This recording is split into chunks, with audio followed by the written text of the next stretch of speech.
ఇరాన్తో జరుగుతున్న యుద్ధంలో అమెరికాకు వరుస షాకులు తగులుతున్నాయి. ఒకే రోజు అగ్రరాజ్యానికి చెందిన 2 యుద్ధ విమానాలను ఇరాన్ కూల్చేసింది. మరో 2 హెలికాప్టర్లపైన దాడి చేసింది. ఈ ఘటనలో 2 పైలట్లు సురక్షితంగా బయటపడగా మరో పైలట్ గల్లంతయ్యారు. అమెరికాకు చెందిన F-15E స్ట్రైక్ ఈగల్ విమానాన్ని ఇరాన్ దాడి చేసి కూల్చేసింది. ఇందులో ఓ పైలట్, వెపన్ సిస్టమ్ అధికారి ఉన్నారు. వీరిలో ఒకరిని రక్షించామని, మరొకరి కోసం గాలింపు కొనసాగుతోందని అమెరికా, ఇజ్రాయెల్ అధికారిక వర్గాలు వెల్లడించాయి. అటు హర్మోజ్ సమీపంలో A-10 వార్థగ్ ఫైట్ జెట్ను ఇరాన్ కూల్చేసింది. దీని శకలాలు కువైట్లో పడగా అందులోని పైలట్ సురక్షితంగా బయటపడ్డారు. ఈ 2 ఘటనలు దాదాపు ఒకే సమయంలో జరిగినట్లు అమెరికా అధికారులు వెల్లడించారు. ఇరాన్ గగనతల రక్షణ సామర్థ్యాన్ని ధ్వంసం చేశామని అమెరికా, ఇజ్రాయెల్ చెబుతున్న వేళ ఈ ఘటనలు చర్చనీయాంశమయ్యాయి. అగ్రరాజ్యం అంచనాలకు మించి టెహ్రాన్ గగనతల రక్షణ వ్యవస్థలు పనిచేస్తున్నాయని నిపుణులు చెబుతున్నారు.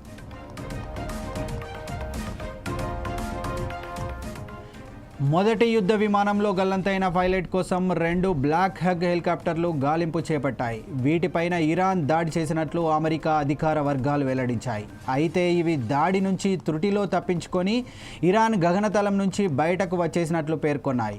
ఈ ఘటనపై అమెరికా అధ్యక్షుడు డొనాల్డ్ ట్రంప్ సమాచారం ఇచ్చినట్లు కరోలిన్ లివిట్ తెలిపారు.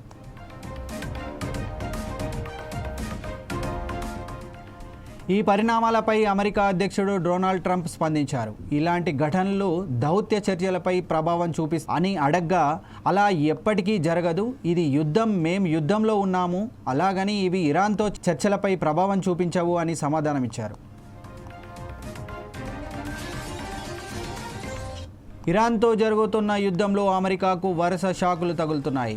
ఒకే రోజు అగ్రరాజ్యానికి చెందిన 2 యుద్ధ విమానాలను ఇరాన్ కూల్చేసింది. మరో 2 హెలికాప్టర్లపైన దాడి చేసింది. ఈ ఘటనలో 2 పైలట్లు సురక్షితంగా బయటపడగా మరో పైలట్ గల్లంతయ్యారు.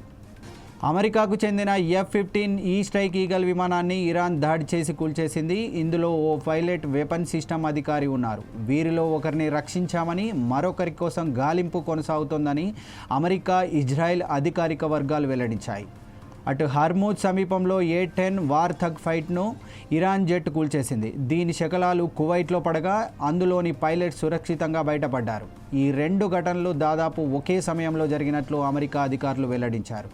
ఇరాన్ గగనతల రక్షణ సామర్థ్యాన్ని ధ్వంసం చేశామని అమెరికా, ఇజ్రాయెల్ చెబుతున్న వేళ ఈ ఘటన చర్చనీయాంశమయ్యాయి.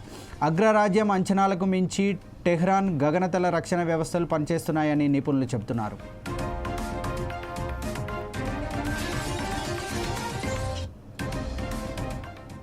మొదటి యుద్ధ విమానంలో గల్లంతైన పైలట్ కోసం 2 బ్లాక్ హగ్ హెలికాప్టర్లు గాలింపు చేపట్టాయి. వీటిపైన ఇరాన్ దాడి చేసినట్లు అమెరికా అధికారిక వర్గాలు వెల్లడించాయి. అయితే ఇవి దాడి నుంచి త్రుటిలో తప్పించుకొని ఇరాన్ గగనతలం నుంచి బయటకు వచ్చేసినట్లు పేర్కొన్నాయి. ఈ ఘటనపై అమెరికా అధ్యక్షుడు డొనాల్డ్ ట్రంప్కు సమాచారం ఇచ్చినట్లు కరోలిన్ లివిట్ తెలిపారు.